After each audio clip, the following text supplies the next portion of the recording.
No, no, no, no, no, no. Gotta do it. Time set day. Day looks better. Does that show it off better? No, no, no, no, no, no, no, no, no, no, no, no, no. Time set night. Night looks better.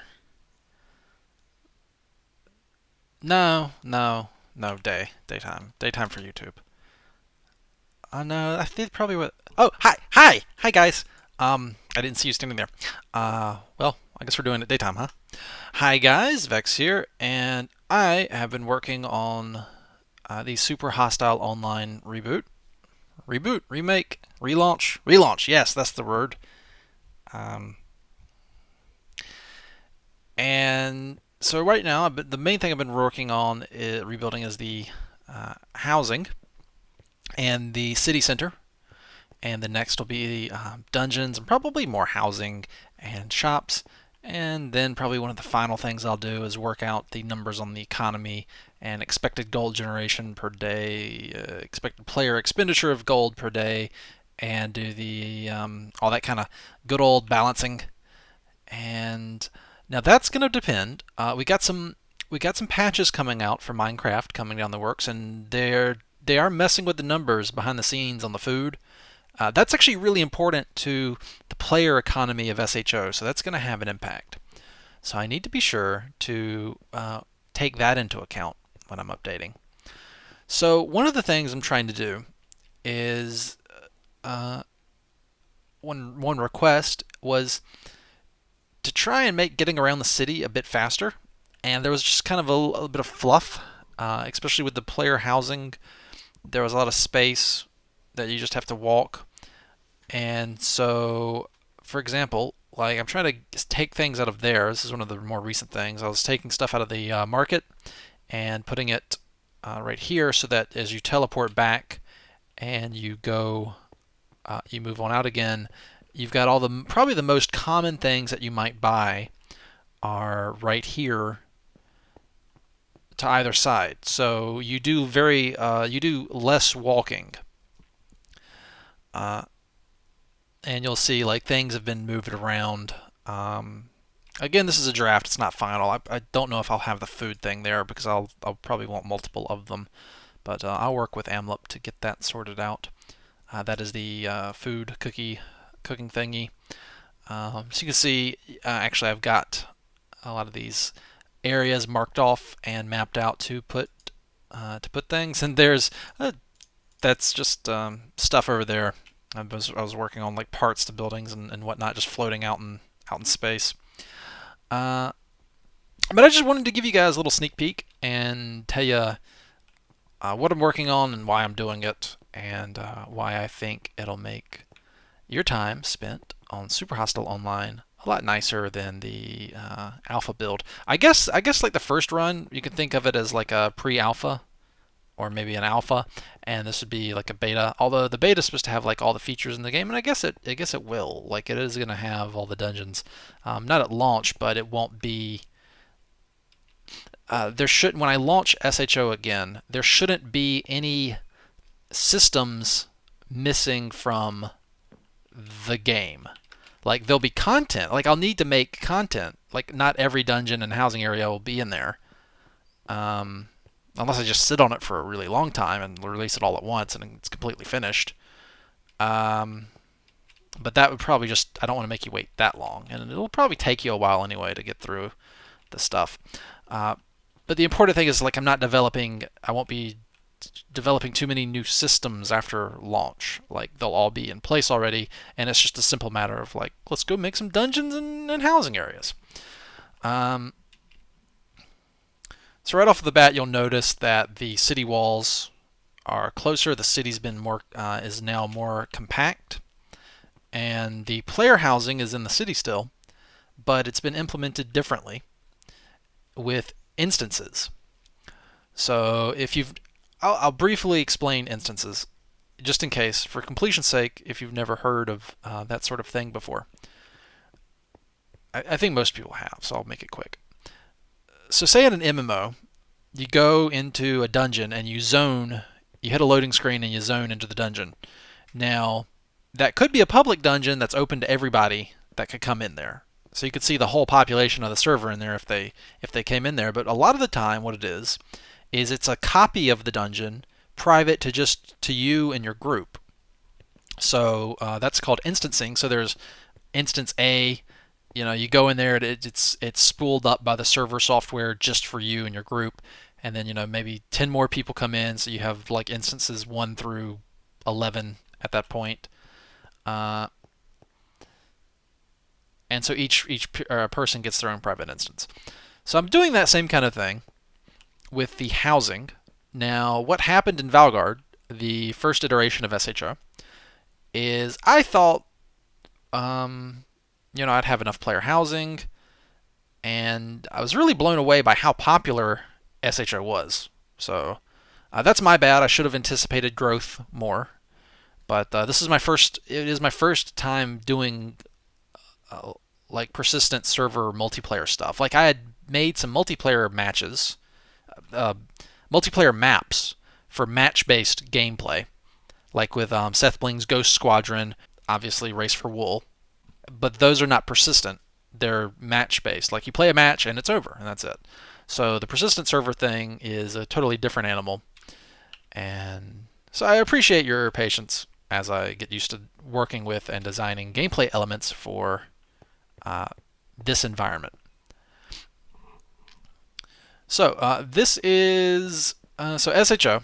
We're going to have 16 sets of dungeons with 4 dungeons per set. So there's going to be dungeon 1, 2, 3, and then Wool Dungeon 1. So all that is set 1. And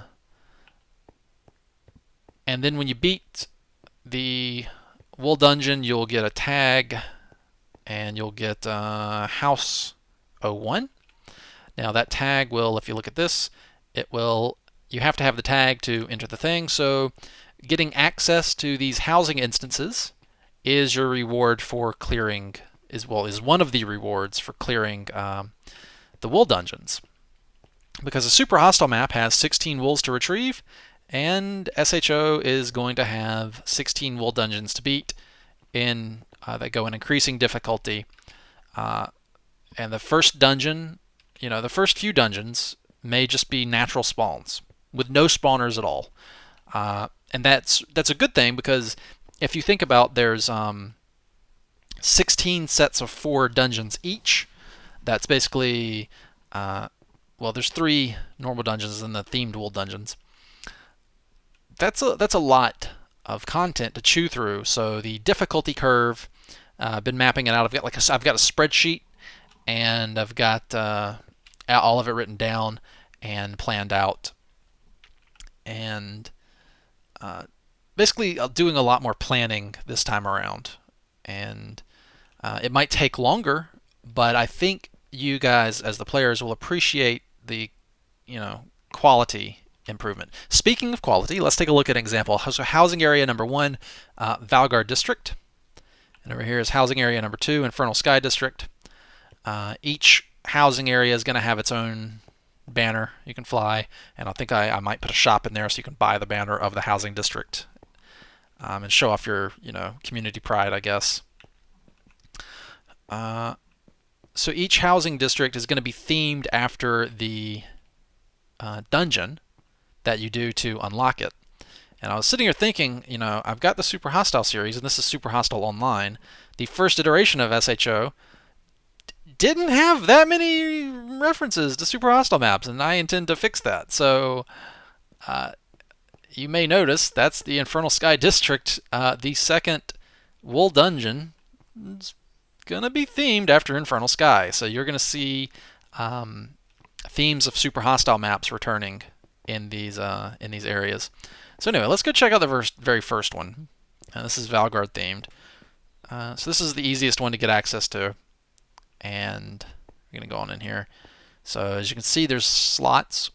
And there's plenty of room in here, around here, for teleporters. So we're going to go into the first instance, and there's going to be like instance 1, 2, 3, 4, 5, 6, and so on. I can do like little other areas to add stuff. So we'll go on ahead and in here. Actually, I may just grab the coordinates, and it's Instance 1 is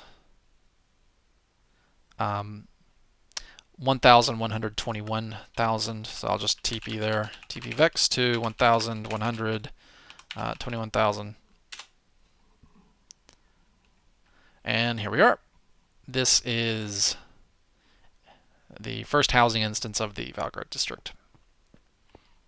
The Valgard housing district. So basically, if this fills up or is beginning to get full, I can just make another instance. And you'll never run out, no matter how popular it gets, we're never going to run out of housing space. And also there's the locker system. So there's going to be lockers, and I can make as many of those as we need. Now the good thing about making an instance here, I guess I'll fly around, is it reduces impact on the server because you're not going to have to load. Okay. So the most complicated things to load are the objects with lots of block data, like signs, objects that have a lot of more texture space, like the fences. Like if you make a solid, like if you make a 100 by 100 by 100 cube of stone, it's going to have like almost no performance impact. But if you do a 100 by 100 by 100 cube of like fence, sign, chests, for example, you're going to notice a big performance impact from that. So the issue with having all the player housing in the city is that people on lower end machines may have some issue there, because you've got all those chests, all those signs, all that kind of stuff, and you're always loading it. And the server, if you think about this, the server has to send all of that data to your client for everybody. So doing it in instance will help spread out the load. So you're loading less homes at any given time, a lot less data is being loaded. And I think it should reduce lag. And because I'm switching the way I'm handling this, like adventure mode is going to be the default mode. So you'll always be in adventure mode unless you're in an area that it's okay for you to modify, like your house or a special dungeon or something. And then you'll be stuck in survival mode. And that way I can get rid of all those repeating command blocks that were also contributing to lag. Now you'll notice there has been a order of magnitude more effort and quality put into this housing area than the previous ones, which are basically just flat lots thrown down. And even if you're the first one here to buy and build a house, I think you'll find that the area looks great, very visually appealing, and even if you're just in here by yourself, it's going to look really nice. Whereas before, like, you would just have a bunch of empty lots around you. And you can see that even the empty lots, these are all empty lots here, they're decorated already. You know, nothing super fancy, but they're not empty and blank, and they just come with neat little stuff in them to give some visual variety. One of the goals was, one of the nice pieces of feedback I got was about like height variety, lot size variety. So you can see there's lots of different size lots. They're not in a giant grid system. They're laid out a bit more organically. And there's height variation. Like there's a lot up there, there's lots down here, there's a lot around the middle, there's lots also around the middle here, up there, and over here. And then again down here. So if we come down here, we'll just land and walk around. Let's just take a walk around.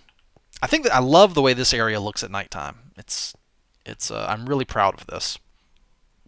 There are apartments, those little townhouse apartments that a lot of you guys seem to like. If you go down here, and you'll actually get to walk up and down these things, these little what are they called? Castramentations? Is that what they're called? Tower-like protrusions on a wall. There's a name for them. Battlements, castramentations, they're not turrets. Turrets are up above. If they stick out the side, they're called something. I don't remember. I may have gotten it right or wrong. It's not important. But you guys know what I'm talking about. Those things that stick out of the walls. You'll actually get to walk down them. And then we're down here, and you can see, I'll go into game mode 3. You come in here and you have a little pre-built small apartment area to fix up to your liking. Now I'm getting rid of the XP cost on the buildings. That can be kind of frustrating because it meant you know couldn't die. And also, I really need more gold sinks. A lot of people were having lots of gold, and so I need to sink gold out of the economy as much as I can. Now, I've come up with a formula that's completely fair, and every single property is using that formula. And basically, there is a specific gold price per cubic meter in a property.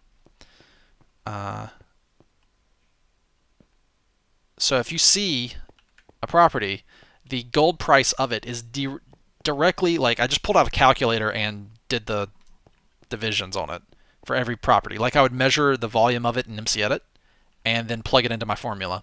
So any property you see, the price will tell you how big it is. So I think the most expensive property is this one here. This thing is an insane guild hall / mansion. It is 570 double G, and that will inform you just how large of a volume is inside the lot. You can actually see it comes with a basic. Well, I shouldn't say basic, but it does come with a pre-built structure here. You can harvest it for blocks. You can go ahead and use it if you want to. It's a small bonus for how crazy expensive this is. But if you do observe here that your buildable area goes all the way up to here, it's a very, very large lot, and that is reflected in the price. So basically, the pricing is absolutely fair because it's based exclusively on the volume. There may be small 5% or so variations if I decide to round up or down based on little perks, like if, for example, if a lot is on a nice corner, if it's something I felt would be maybe a bit more desirable than a lot like right in the middle, then I might round up when I do its calculation, and then another one I might round down. But it's only going to be probably a few percent variations for the same volume. So it's really fair. You can tell based on the price, about what you're going to get on these. So this one's more expensive, but you can see if you look at the barrier, it goes up a lot higher. So if you see something with a small footprint and it's really expensive, you can bet your britches that it is a very tall lot and you'll have access to a lot of space. So yeah. So that's how I'm working with the pricing on the houses, and I hope you guys like the improved quality of the housing instance, and I'm hoping to have everything be up to this standard. So this is a Valgard themed housing instance, and obviously the next one is going to be an Infernal Sky theme. So you can think of the Infernal Sky map, super hostile map, and think of like floating islands with lots on them, and there may be bridges or teleporters that zip you around the zone, and there's not really going to be a wall around it, like in Valgard. So I think my favorite thing about this is I love the new wall pattern, and I also love the depth of it. That there's this big artificial canyon here with the apartments embedded in the walls down here. It gives the area some nice verticality. And yes, you can, if you really want to, you can come over here, and there's an entrance over here, and you can go in here and it will take you all the way up. And if you just want to take a stroll, it'll come up here, and you can take a stroll around all these walls and maybe have some privacy if you're want to go on a date with somebody, I don't know, and you want a private place to chat with them and whisper. I remember in Stormwind, and WoW, that was always, I think, the back room of the barber shop. There's always people back there doing stuff. So yeah. Do you want to see the Infernal Sky housing? Nah, let's save that for another video, I think. This neighborhood. Oh, and since you're in adventure mode all the time, unless you're in an approved area, uh, I can do stuff like have trees and grass in here, and you can't interact with it, and it's safe to do that. Um, Unlike the mining fatigue, like the mining fatigue had some workarounds, but adventure mode is pretty stable. I will be doing like some play testing. Like I'll put up a temporary server and basically load up something like this, and I'll say, hey, just come on in here and try to break it. Do whatever you can think of to try to mess with this or grief it, or look for exploits, and let me know. Because I really want to have the relaunch of SHO be very polished with very high quality. So I'm thinking like quality and polish is what I'm going into that with. Because I think that's what you guys deserve from me. And that's what I want to give you. There's also a Vexidon ramen shop if you like ramen. And you can even recycle your bowls if you're environmentally conscious. And you get a small, like tiny amount of gold from it. It's great. Hey, maybe if you recycle enough bowls, you can buy that giant house on the hill up there. And you know what? If you want to buy that house on the hill and somebody's already bought it, don't fret because there'll be at some time or another a new instance and you can have another shot at buying it. And if you miss that one, then there'll be another instance and so on for forever until, if you're dead set on a specific lot, just wait and a new instance will come along and you can get it. I might also entertain the idea of a guild paying a large amount of money to basically have their own private housing instance. Now, they'll still have to buy the lots, but the instance will be restricted to that guild, so they can have like the whole neighborhood to themselves. So if that's your jam, but it will be expensive. It'll be yet another way to get some gold out of the economy. Because I'm always looking for new ways to do that. Now, this is the community lot. Probably going to be popular, I think, with the guilds. And the merchants, people who like putting stuff up for sale. I was about to say sale, putting stuff up for... No, sale is the right word. I'm stupid. All right, so now anybody can go on the lot. Now, I want to warn you guys that we can monitor player activity, and we can monitor just about everything you do on the server. So if you do grief or steal something, it's very trivial to just type in a command and look at your entire history of everything you've ever done on the server and to see what blocks you've placed or what you've taken. So just a warning, if you do grief or steal, that will be handled pretty harshly. So don't do it. So this is the community lot. I'm going to go ahead and go into... if I put myself into adventure mode... So I'm in adventure mode. Let's walk into the lot. And I'm in the thing, and I'm in survival mode. So now, anybody with access to the neighborhood can come in here and mess with this. So there's basically, because you need to be able to break objects and stuff to do the trading. You need to place your chests and take stuff out of chests and whatnot. So you could basically, this is kind of up to the community how they want to use this. It's just a commons area. So it comes with a message board to leave notices for people. Anything else you want to do with it, it's kind of just up to you guys. It's just a big open area for you to do whatever you want with. So yeah. And so let's leave. And when we leave, we are put back into adventure mode. And I've tried pretty hard here. Well, I'll put myself back into creative mode. But you will notice something. The borders are always 3 blocks thick around it so that you hopefully cannot glitch inside of it. Because there's crazy people out there that always will think of ways of trying to glitch inside an area. Although even if you do... Now that I just thought of something, even if you do, you're still going to be in adventure mode. I think you actually need the teleport inside to stick you into survival mode. I think.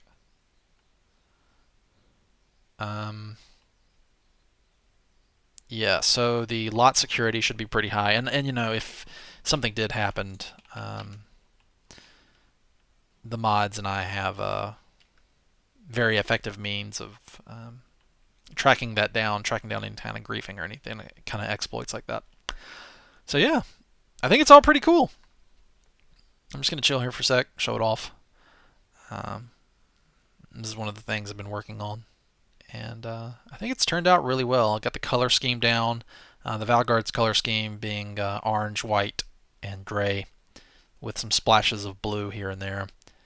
And yeah, I think you guys are gonna love the new way I'm handling player housing. I think you're gonna like it a lot. All right, let's go back here. Now I've got one. I guess I'll show off one last thing. I think I've shown it before, but I'll show it off again. And that is at the inn. So we're gonna go over here. And I went past it.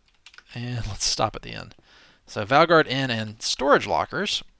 So the houses can be a bit pricey. That's by design. Let me be very clear. A player house is meant to be sort of a end game-ish, you know, type of aspiration to have. It's one of the like buying and decorating houses, you know, one of those big deal end game things that you work towards.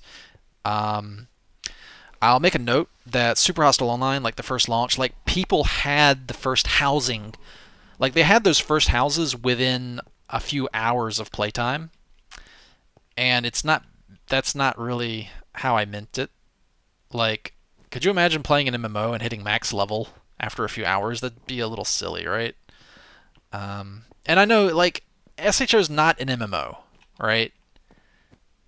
But it does have some qualities. Like, it's its own weird thing, I guess. Man, my voice is getting tired. I'll have to wrap this up quick. It's its own thing. But yeah, I mean, you should be able to probably afford maybe the cheaper housing after like a week or two, maybe 3, depending. And then those big ones, you'll either have to work together or, you know, save up for maybe a few months for those like end game super big ones. And I still even think that's pretty quick. Like it should be something you celebrate, like a really big milestone, mark of achievement. Anyway, lockers. So let's go to the zeros. So this is here I am. Here are the locker instances. Here's the first one, and this is lockers 01 to 010, 11 to 20, 21 to 30, and so on. And I think I've shown this off before, but now you can see what the final thing looks like in the game. Now, I can tell you that I had all 5 of these. Now, these are not very thin. It's just all solid quartz down to bedrock. But I had them stacked on top of each other. I had 5 layers like this in here stacked on top of each other, all 5 floors. 001 to 500. And that, on my computer, and I have a pretty beastie computer, I have an i7 4930K, and I've got a 780 right now. I probably should get a 1070 at some point. But even my computer, on like the first floor, is 30 FPS right now, which is not that great. And that is just because of the chests, the sheer amount of chests. And this is the reason that I want to cater more to people that have lower end machines, because, you know, not everybody has a giant beastie computer, right? And so I need to think about limiting how many high demand objects, such as chests and signs and other stuff, are in any one location on the server. Because I was lagging with 5 floors worth of this. And then there's this thing here. I don't remember. What does this do? This does something interesting. Because it's, like, if I walk down here, I mean, it is a bit of a walk, right? But this, what does this do? If I I want to walk down there and it's... Holy crap! Yep, that's what this does. So this is a speed pad, and it's designed to make you getting around the locker rooms fun. This is a lot of fun. I was just walking right there, now I'm running. Look at this. Whee! Holy shit, dude! I'm so fast. So it lasts for, I think you get it for 5 minutes or so, which is enough to get to your locker and do your business and get out. And the lockers are 2 jumbo chests. And then as soon as you teleport back to Valgard, you land on these, and it just strips the effect off of you. So yeah, that's the lockers. I think they're pretty cool. There's a total of 500 of them right now, but I've got room for up to, I think, 1,000 lockers. And you get a key, and everybody can have their locker in their 150G. So yeah, the locker shouldn't... Like, by the time you actually have valuable things, you should have been able to afford a locker. It'll be one of their... I think the locker is going to be probably one of your first purchases. Unless you just save up. Unless you feel like an ender chest is enough. The reason you should buy a locker is if you feel like the ender chest is not enough space for you. And there's ender chests for free all over the server. They're just everywhere. There's my life savings right there. Yeah. And so here's the inn, still here, all the free crafting areas and stuff. So yeah, that's how that works. And I guess that's about it for now. And maybe next time I'll show off the Infernal Sky District. Cool. Alright, I'll see you guys next time. Thank you very much for watching. And as always, take it easy.